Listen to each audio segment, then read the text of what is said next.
welcome to another episode of Girl Talk. This is your host, Andy. So last week, we highlighted June as the month of weddings, but there's actually more to this month because it's also when we celebrate Pride Month, which explains our very colorful backdrop for today's episode.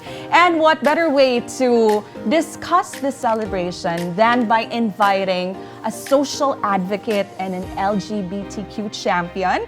And she's also the immediate past president of the Integrated Bar of the Philippines Cebu City chapter and currently Mandaue City treasurer. Let's all welcome the Attorney Regal Oliva. Hi, Attorney. I'm very happy to be here, Andy. Thank you, Kayo. For such a long time, we haven't seen each other. Yeah. When was that? I think that was in 2020. The last time that we did the vagina monologue. Yes. But we see each other in Zoom because I yes. invite you in some of the talk shows, and I'm very happy. And I'm also very happy to be here with you live. Yes, finally. And finally, we can do this. We can do this, and we can do this freely also, and we can freely talk about advocacies, talk about our lives. How are you, Attorney? I am very good. Very good. In fact, I gained weight. Didn't we all? Okay. But I'm good. I'm continuing with the advocacy. I'm happy that I finished also my stint as the president of the IBP Cebu City chapter. It was a difficult time for me because Really? I led the chapter during the pandemic. It was one of the perilous moments of the humankind, no?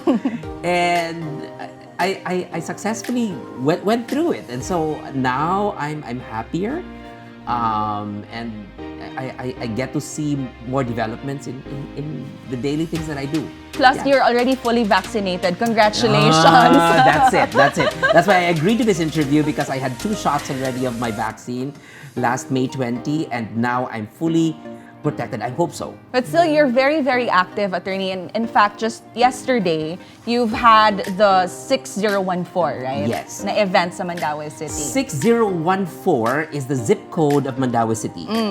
And because June is Pride Month. Yeah. So we picked June 14 as the Pride Day for Mandaue City. And so yesterday, we had our Pride Day in Mandaue City, wherein supposedly the biggest marches of that happens in Cebu province or outside Manila happens in Mandaue City. And for this year, we are more relevant to the times because we did a community pantry. Nice. Yes. So who are the beneficiaries of your community pantry yesterday? Oh, yesterday, we selected 5 in each barangays. 5 LGBT people of diverse SOG, and they belong to the poorest of the poor communities in our barangays. And we catered around 200 of them yesterday. Wow. It was so fruitful. It was so touching to see LGBTs who may have had the worst times of their lives economically. And they were very happy receiving these supplies and these gifts coming from very generous individuals and organizations also. So, yes, I'm very thankful for those donors and benefactors who were part of it. Perfect timing gid kay siya, Attorney, na, because this is really the time of the year nga kinahanglan gid nato ang compassion sa usag-usa at this most difficult moment. I agree. It has been a tough 2 years for us now. Attorney, we'd love to hear more about the projects of Mandaue City for the LGBTQ community, but we'd like to know about your story first. If it would be okay with you to share your story. Sure. So can you tell us about your childhood, Attorney? My childhood, okay. Just snippets of your childhood, and maybe if you could share with us like your coming out story, how you discovered your own gender identity. Okay, that's interesting because I never talked about my childhood. Okay, my childhood, I as far as I could remember, I never had a coming out story. Okay. I was educated in an all-boys school. So if you're in an all-boys school, I was treated mostly like the only girl in the class. In fairness, I would have to say, and I would have to testify, no? Yeah. With my batchmates. They loved me. Oh. And they treated me as the only rose in the group of thorns. Thorns boys. Elementary ni. Elementary, yes. And high school also. And high school also. I was educated in a boys' school here in Cebu City, and my coming out, I would have to say that I never came out. I never, like in the US, that you have a coming out party or something. Yeah. But for me, as far as I can remember, it was mostly people who made me out, who told my parents that I am what I am. Like, Yeah. for example, the principal of the school had to tell my dad that your son is gay, and my dad was, what? And I said, what? Really? Yeah, I didn't even know that I was gay. Really? I was attracted to the same sex. My sexual orientation was really Yeah. towards men. Yeah. But I never thought it was abnormal. I thought on my own terms, it was a normal thing for me to feel. So, Because children are born innocent, Manggod. That we don't have these prejudice nga mga stereotypes po, there you diba? go. There you go. Yeah. And it is only when you're in your puberty Yeah. age, when the malice starts, and even, in the 90s, your parents cannot accept that they have somebody True. like me, or of diverse soji, belonging in the family. My dad would always tell me, di ka pwede binayot wa ko'y pamilyang bayot. Bayot was the term. How did you respond to that? I don't know how I would respond. But a decade after, I went to Maasin, and then I saw this very flamboyant of a man, bayot juking tawhana, and then he said, "I'm second-degree cousin with your dad." Hello, Dad. May parinti, ha? Things like these. And it was so taboo for a family Yeah. to have one. Yeah. Especially back then. Exactly. And if you have a member of the family who's gay, we call it gay, but Papa mo ng LGBT Yeah. sa una good ans. It's really gay or bayot bayot or tomboy. tomboy. Oo. Kung nakaibayot sa pamilya, it is such a shame. And that is how my parents felt. Having one in the family, it was embarrassing and humiliating for them. And I don't know that the struggles of my parents, maybe they had their own struggles too, having to accept me. But I also had my struggles from them, having to see them not to accept me. Okay. That was my struggle. Yeah. I'm sure they also have their Yeah. own struggles. Looking back, no? But when I was college, I had a compromise with my dad. Okay, yung mga sa akong daddy, bahala mo binayot ka, just give me good grades. So, mo na siya because I as part of my rebellious moments in high school, Yeah. hindi ko nila akseptahon.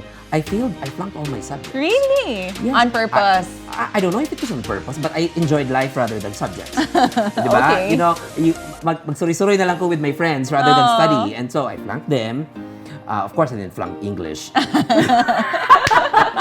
But chemistry and physics, oh my goodness. I really had bad grades back then. Sa high school. But in grade school, I was an honor student. But in high school, bati na akong grado. So it was such a Yeah. frustration for my family. Bayot pa ko, bati pa akong grado. So, it was a terrible thing that they called me bayot bugo pagyud. We have that kind of joke, diba, here? Correct, di ba? Oh. Bayot bugo, bugyot. Okay, so when I was college, So, mooto ang inyong compromise with your dad. there you go. And that was So- your motivating factor to excel in school. Correct. So I excelled in school, both in the academics and extracurricular aspect. And there you go. The rest is history. My dad embraced me. And in year 2000, I graduated from college, and I worked already in an advertising firm. And after that, I became chief of staff in Tacloban City for the office of the mayor. And now I'm here. That was the start of your career in the public service, attorney, Yes, sa yes. Tacloban. It was not a plan for me to be in the public service, but what happened was, because I was in advertising, Mayor Bejo Romualdez ran for his second term, and he might have problems in the promotions of his during elections, no? So I helped him in promoting him because I have a background in advertising already. But your undergraduate course was political science. Pero yung advertising was like a skill that you had. Because kung student government ka ba, you promote your shows, di ba? Promote your shows, you promote your activities, and you already have a background on that one. And then I was also active in the making of the yearbook, and layouting was a subject. And then I had my closest friends are also with the Weekly Silimanian, wherein you will also be taught how to lay out things, no, in the publication. And that was our form of tri-media before. It was on print. No, I could vividly remember that one of the best projects that I might be exposed to back in the days was Sharon Cuneta. Whoa, what about her? Super fairy. Talagang kita, sakay na. We did that. Really? And so I was so happy to be part of that. Wow. Of that ad segment. And so, when it comes to discrimination, I had more discrimination that I might have felt every time I transferred to a new location. Like I was in Silliman. I ran for president of the student government in Silliman. For the first time, I did not win. I lost for 2 votes against 8,000 of those who voted. I lost for 2 votes because of the fact that the campaign of the other party was, don't vote for a gay Really? student. Yes. As in bluntly? Yun siya. This is a Christian institution. Gay student, a gay president will malign the reputation of the student government in Silliman. And that was the 90s. There was no discrimination that wala yung mga policy. No, you don't talk mga about anti-bullying campaigns. And we call it gay rights yet. It was not LGBT rights. No, it was called gay rights. In general. At that moment. And gay rights was still fought in the United States. It was taboo to really exert your gay rights in the Philippines. It was different. So, when I lost for the presidency, I founded an organization in Silliman. It's called the Bakla ng Silliman Lumalaban. We aim to educate people about gay rights. And it was the first time that we brought in gay rights in this part of the Visayas. How did the administration respond to that? It was crazy. We asked to be recognized as an organization, legitimate organization among students, no? Di what mi gitagaan ana. Yagi unsa man ninyo pag-convince? Okay, what good? We applied 7 times, we were denied 7 times. And there was this parade that happened in Silliman, and this parade was for the Religious Life Emphasis Week, no? So all student organizations in Silliman were supposed to participate. So magparade na sila. Kami di ba mi kay di mo legit. Correct, di ba mi legit? So among gibuhat nag-una mig parade adi. So kami mga bayot dito, nag-costume with our band and everything. So gipatawag mi afterwards, di ba? Kay murag i-suspend mi nila because we were insulting the church and everything. And so we just said we wanted to be recognized. You did not recognize us. We wanted a permit. You didn't give us a permit. So we had our own parade. And what good? Grabe na kayo ang mga hearing, investigation, and everything. But the Silliman Church, this was the whole 180 degrees. Because the Silliman Church came forward with a manifesto telling the administration that you should recognize this student organization made of gays. And this was headed, would you remember kinsa nga pari ang... It was Pastor Udarbe. It was a Protestant church. Protestant church, okay. So it was Pastor Ulderico Udarbe. I remember vividly. It was such a beautiful manifesto that he made.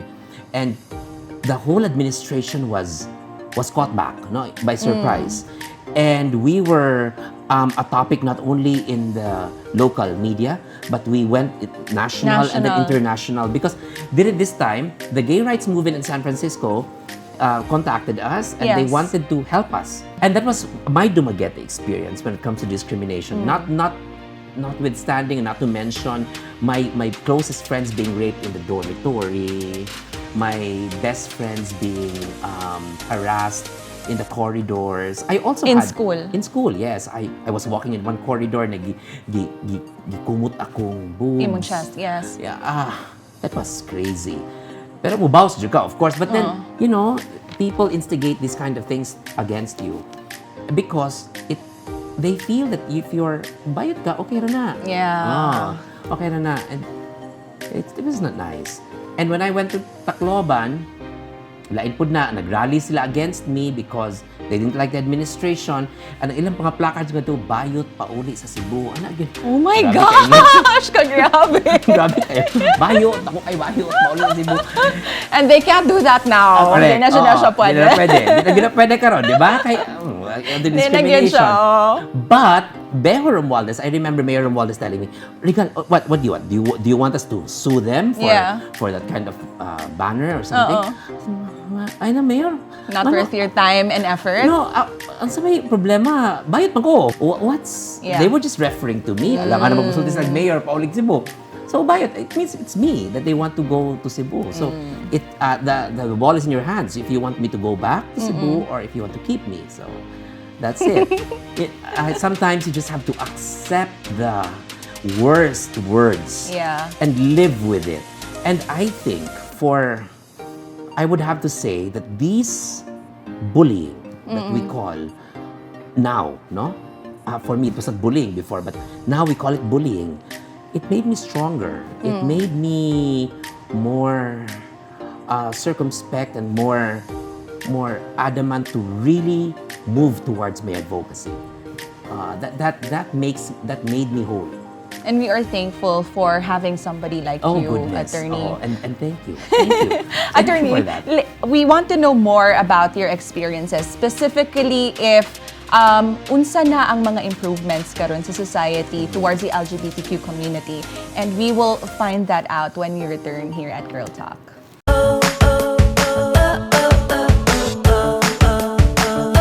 Welcome back to Girl Talk, and we are still with Attorney Regal Oliva. Now, Attorney, I'd like to ask, how far have we come since your experiences in the 90s to 2021 na takaron? Oh my goodness. Mas kayong panahon. 3 decades of fighting for the cause. It's amazing.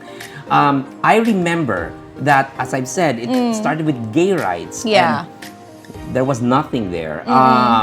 But there were only ripples, no? Stones being thrown in a very volatile lake. But in 2003, Eta Rosales filed in Congress the first bill, the anti-discrimination bill. We call it the ADB. Yes. And it was a ripple that sent so much waves around. But it was in 2003. It never saw the light of day.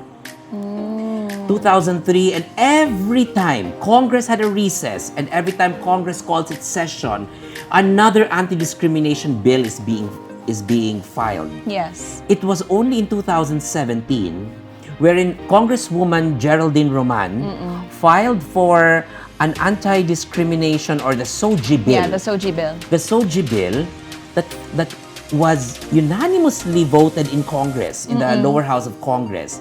But then it was also stopped in the Senate by 3 senators, no? So, ang naitabuan na, every time they're calling for an interpellation of the law or of the bill, ang kaning tulo ka senators manghawa sa hall and di ma-call ang bill. So, it cannot be divided because napay-interpellation nga scheduled. So, that's sad. Yeah. No? But, maura pud ni siya nga aspect nga legislative concept nagbali because di man mapass in Congress. The local government units around the Philippines are now passing their own ordinances to answer the anti-discrimination bill that is pending in Congress. So we have our own anti-discrimination ordinances in our own localities. Yes. So sa mga LGUs na ni siya, Attorney. Oo. So around 20 cities right now, there are 6 provinces, a number of 100 barangays, and siguro a handful of municipalities have their own version of these ordinances. But Andy, I have to say that only 20 million people are being protected with these ordinances. Nga naman. In the population of the Philippines, in these local government units, 20 million ra ang total ani nila. Okay. Nga mga constituents correct. covered. 90 million are not covered That's sad. by these ordinances. And from the 90 million, you can just imagine how many in the 90 million are people coming from the diverse SOGI Yeah. and who are not protected with the ordinance and who are being lambasted, bullied, or discriminated against every day. And the SOGI Equality Bill is very simple. It is just actually asking for equality for the access of employment, Okay. health services, education. Mora ginigi pangayo sa Nga walay discrimination. no discrimination there. Because honestly, I felt in the 90s, when I was kicked out in school, I was actually advised to leave Because of your grades. because of my grades daw. But my conduct was also very bad. Okay. But maybe because the concept was that I was really advised to leave because I was bayot. That was how I felt. But that was also a Catholic school. It was a Catholic school. Kaya ka nahagbong din nga mga tao nga batik ay grado and were not advised to leave. But it was really me who was the most flamboyant personality in the campus was advised to leave. And that I felt being discriminated on, but it was a natural thing for a Catholic church or Catholic institution to do. Yeah. So, masabdan. Sa una, they will understand, because you belong to a Catholic institution. That's a Catholic school. Why nga lang binayot man ka? So, the SOGI Equality Bill answers that. No, academic freedom must not curtail your excellence in academics because most of the people of diverse SOGI are also excelling in the academic fields. So, it's unfair that we do not get the same opportunity just because of our gender identity. Yes. No. But karon nga, panahon na, attorney, do you think that you still need to work like twice or thrice as hard to get a certain position that you're aiming for if you belong to the LGBTQ community? Or wala na kayo ingon ana nga kind of stereotypes? It's still there. It's still there. But I have to say that the strides that we may have experienced 30 years ago is so much different now. The new generation of people are very tolerant. No? That's why I have to say that the Philippines may be one of the most tolerant countries when it comes to the LGBTQI sectors in the world. Okay. Basically, we have transgender women who are lawyers, who are engineers. We have transgender women everywhere. And they excel in their fields, especially in entertainment.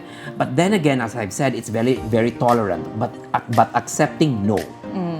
No, because acceptance will only start with a legislative intent. And if only our Congress will pass a law making the SOGI Equality Bill legal already or being enacted there, then that's the first major step of acceptance of a country. Pero karon wala pa nata. Because we are being just tolerated. Nara din ha, we're only in the sidelines. But if there's discrimination, ay kay bayot man. But attorney, would you go as far as running for public office to be the one to lobby good? Honestly, Andy, I have had offers already when it comes to public office. Yeah. But, I am very happy in this advocacy. And for me, maybe I am better off when I'm here. Okay. Rather than if you put me in the public office, I might be corrupted with what is already in the political world, and I might lose sight.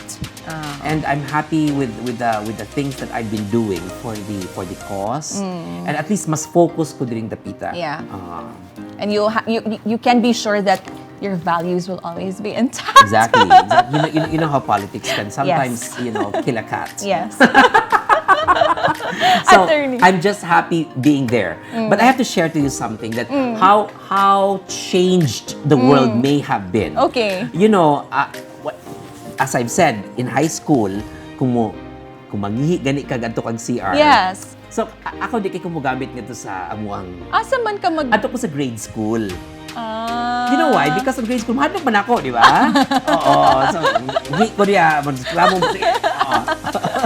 Anak man na. But you know, when I pass by mga grade 3, grade 2 nga mga classrooms, magdungan na sila syagit o bayot. Andi, bayot! Sa una? Oh my God, yes. And does it hurt? Yes. Is it shameful? It is. It's very embarrassing, di ba? Baka pag masyagit na sabi, I don't care, kahiun ko. Okay, go. Now, so moro gina akong fear na you see kids. When I was college also, you go to a daycare center to have outreach. Naman, di ba? Naman tayo mga outreach sa mga community involvement programs. And then, gusto di mo daycare, bayot! It's embedded, manggod. Yes, and kids never tell a lie. They see you. And then, okay. Since back in Siliman, papilion ko, asa ka mag-outreach? Niko, ato ko sa mental hospital. Yan naman. Promise. When the mentally retarded people see me, they're so happy. Abing artista. Ayun, But you know, ato kang daycare, my God, ang mga bata. Because they're so blunt. Yes, mahadlo kong mga bata, good Andy. I'm so scared of them. Even until now? No, okay. This is it. Okay. 2 years ago, I was asked to do a fashion show. And I was made to do a finale, the finale walk. Okay. And it was in my school. In Siliman? No, in Sacred Heart. Okay. In Ateneo. And so when I went there, okay, I gracefully said yes. Okay, I'll do it. I'm an alumna, and so I will go. I will go for it. Kitsa atong audience at students, teachers and parents, because it's a PTA thing. Okay, go. 2 days before, the president of the school said na we will have 2 shows. One for the gala and one for matinee. What's for the matinee? The audience will be Students. the grade school. Oh my God, Andy. Namuti Nakaiwan ka. No. Di ko anong grade school, father. Because it brought you back to yes, those because days. kagawas na ko din ha. Ang kaning mga grade school, oh my God. Yeah. Will be in unison again. Oh no, not now. Abogado na ko. Ganun na ba? And you cannot sue these kids. I mean, they're just blurting out the truth. But Father Manny told me, Regal, you know, that the world has changed. And you have to see it for yourself. And I gave it a shot. So I did the finale. Pero kulbaan na ka. Ay, uday. So, why? Di ba ito kulba ang show, no? I mean, atong kulba is just there. It's jitters. But it's not as kulba as maulawan ka. Yeah. But that very afternoon, ang akong simot in town, Andy. Nagtubod. Look na ko siya, mga batana, giniron.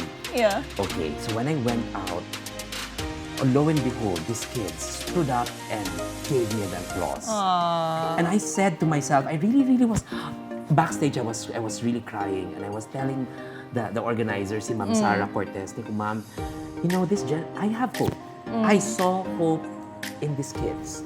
That the next generation, I will see already the fruits of my labor in this aspect. So I'm hopeful and I'm happy. I'm happy doing it because that time, that very day, when you see a lot of obstacles in Congress and everything, Yes. you see these kids, and these are the future leaders of our country.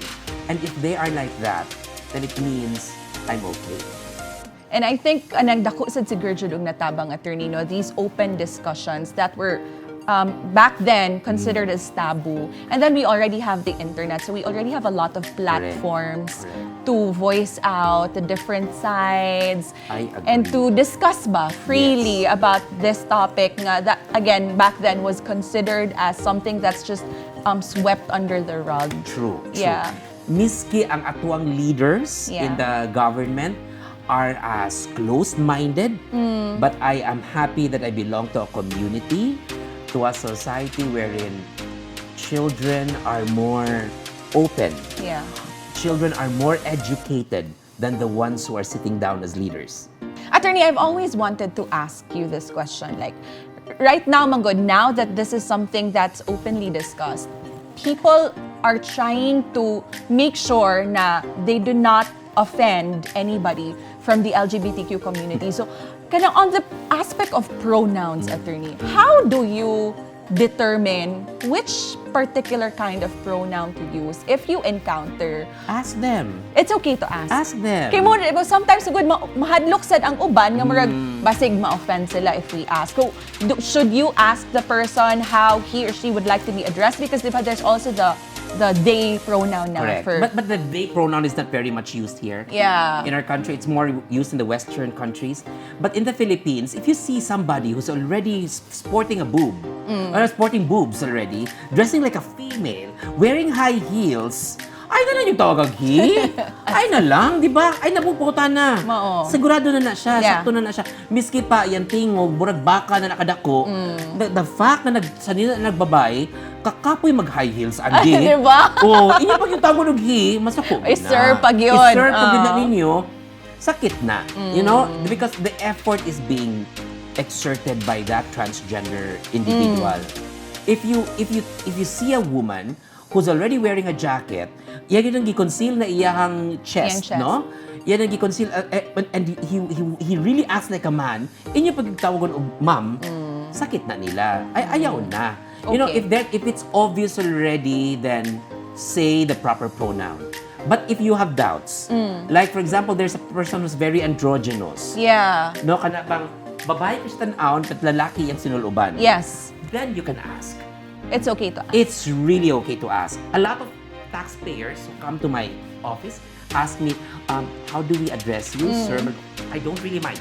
You know, I handle, in the whole city hall, a handful only calls me madam or miss. Most of them, sir. But And you're okay with that? I don't mind. I don't correct them. My friends do. Huy, sir! Hala! Hairdo, Sila sir! na-bother. Sila na-bother, di ba? Hala, make up si attorney, sir! Ano ba? So, no. I don't mind because in my transition as a transgender individual, naanad na maguna sila. Madungog magyud nimo ang respeto, ans, when they address you as sir. Naagi sir nga bugal-bugal, ako sir nga sakto. So, if I hear that respect when you address me as sir, I don't mind. Okay. But it does not mean to say that I am like the others. No? Yeah, yes, Ayaw, yes, yun. yes. Bingon silang, si Regal, musugot mo yung tawag, Yes. sir. Ayaw. Yeah. Don't associate me with the others because we're not the same. I don't mind it, but others do. And so respect the others who really mind being called sir and who really are very sensitive to be addressed as her, her, she, Yeah. miss, madam. But I'm just lucky that I'm attorney, di ba? Yes. It can be it can be both. So sometimes, how do we address you, Attorney. madam or sir? Attorney, Attorney na lang. Para hindi mo uncomfortable because there are some people who are so uncomfortable with calling me sir, calling me ma'am. Yeah. Okay, so attorney na lang. Attorney. Okay. Attorney, when we come back, we'd like to know more about the LGBTQ code specifically in Mandaue City. So what are the kinds of protection that is given to the members of the LGBTQ community in Mandaue City when we return here at Girl Talk?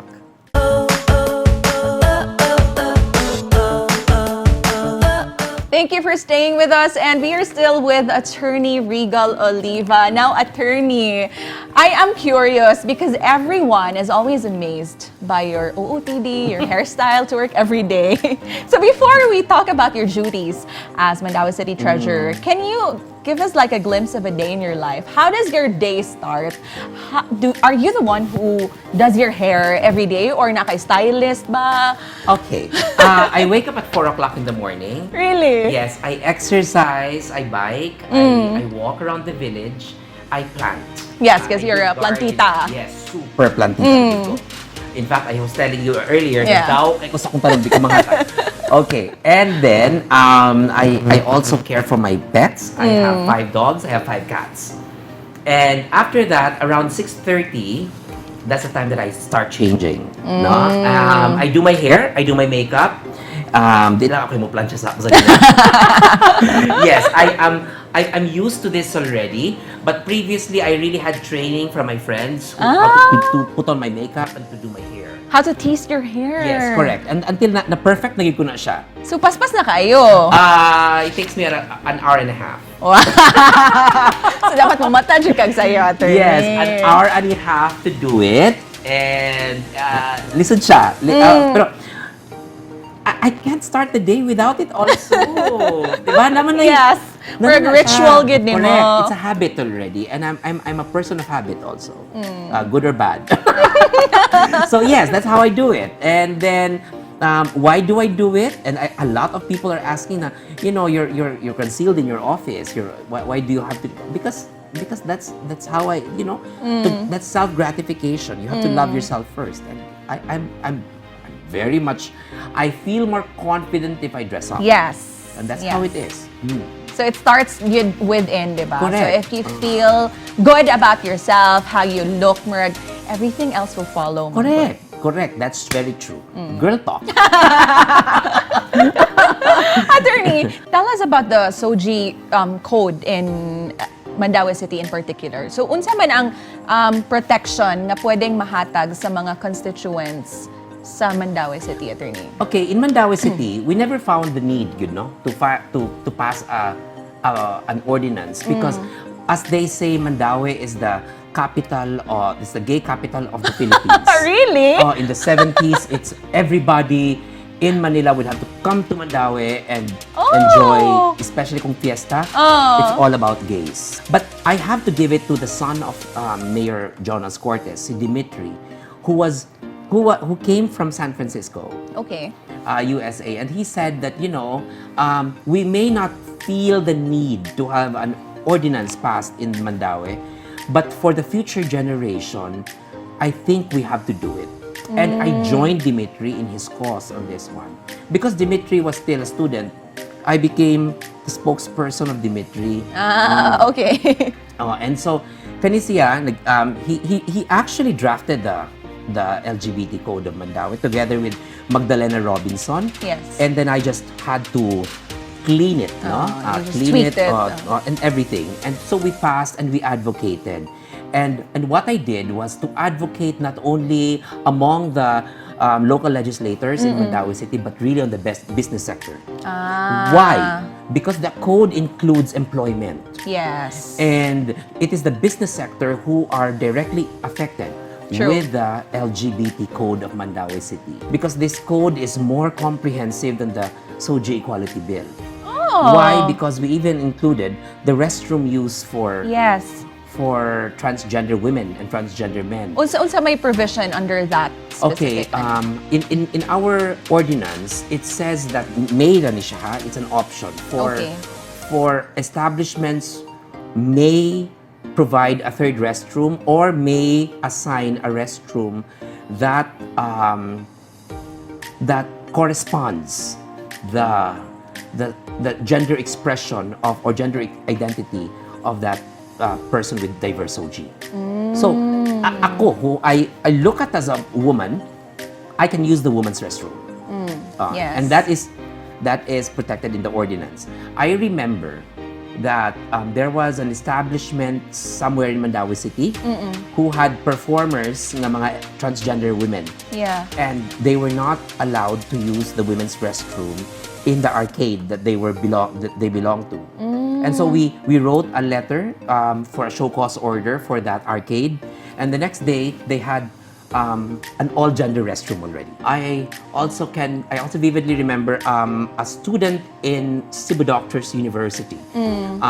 She's a transgender woman, and she graduated nursing. But then the dean of the College of Nursing did not allow her to use the woman's toga because she is a he. I mean, she biologically in male. the roster, her gender is male.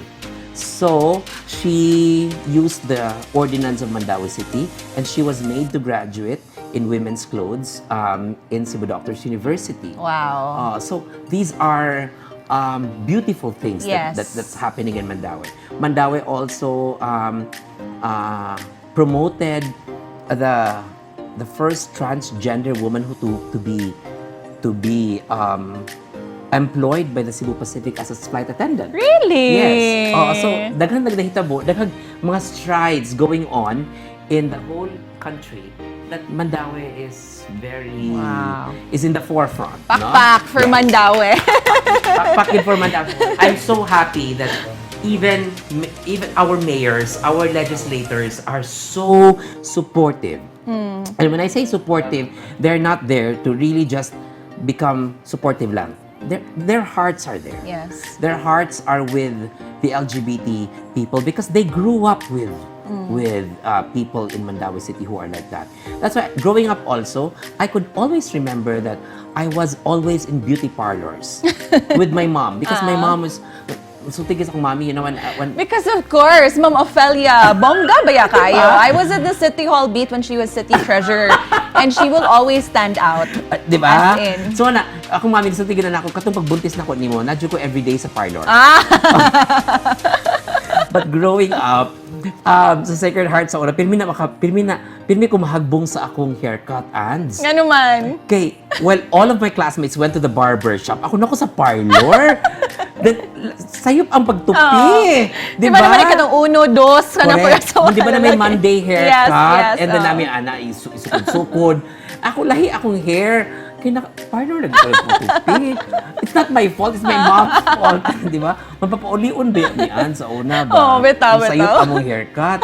So, those are experiences that I've had. But yes, okay, going back to the LGBT code, we're also having health access as a priority, especially for AIDS and HIV. We also, it's also included in the ordinance that you cannot, hospitals in Mandaue City cannot say no, or you cannot prohibit LGBT people from going inside your hospitals. Sa una di ay, was it? Wala man tayo naka-experience, no? Okay. But there are experiences around in some places in the country. Yes. Where hindi sila musugot kung naibayit mo sud kay dagdag AIDS. Oh, really? Ana. Karon pa ko, ana. And, Okay. in terms of education, we're also protecting the people with diverse SOGI from discrimination in access to education and also continuing education. Because of the basis of your SOGI, you cannot be expelled or you cannot be denied education. In the basis of employment, the same. And also in the basis of your creed, your religion, you're protected also. So that's how diverse, or that's how strong the ordinance of the LGBT code of Mandaue City is. Now that you've tackled, attorney, in terms of legislation, like sa LGU, sa business sector, how about when it comes to the family? Like, what's your take on this for parents? Because I think nga, aside from passing these ordinances nga ma-implement sa city, sa mga business establishments, it also boils down to the family structure because, especially sa grassroots level. The family, the LGBT code of Mandaue cannot even sue the family because they cannot accept. Yes. It is exempt from that. But what I can say to parents and to family members who have members in their family who are of diverse SOGI. Yes. Magiging diverse SOGI, meaning who are different from you, who are not heterosexual. Yes. No? Yes. Understanding is number one. You have to understand that person, especially growing up. Understand how he is or she is. And then respect. Respect the choices that he or she makes, because that is very important in growing up. And lastly, love. Nothing is wrong with love. If you just give and shower that person with love, you are sure that that person will grow up decent. Yeah.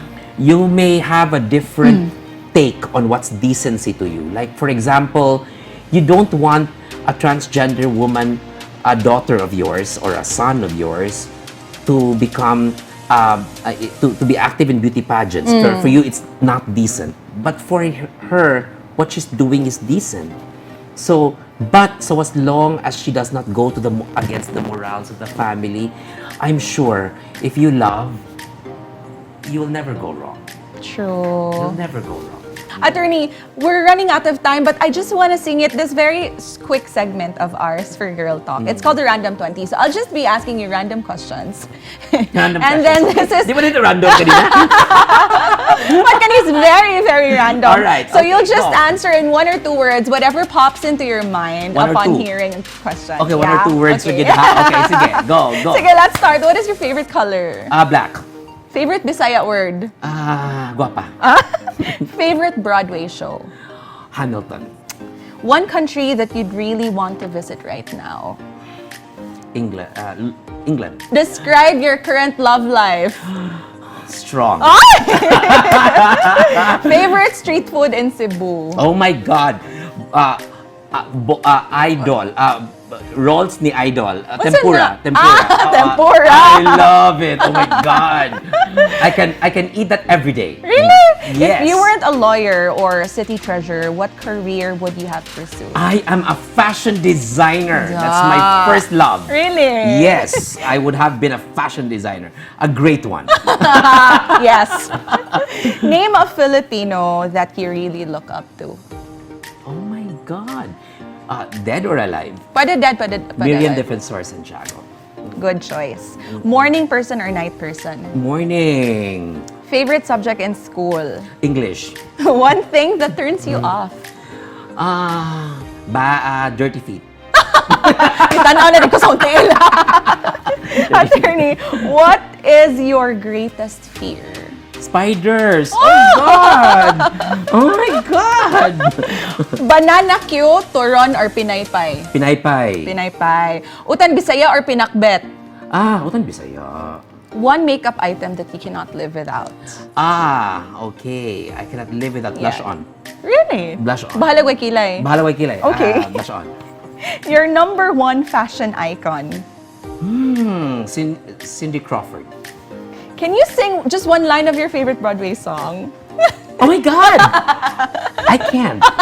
Rap. I can't Okay, rap. just name your favorite Broadway song. Okay, my favorite Broadway song. Okay, if you say Broadway musical, Yeah. it's Hamilton.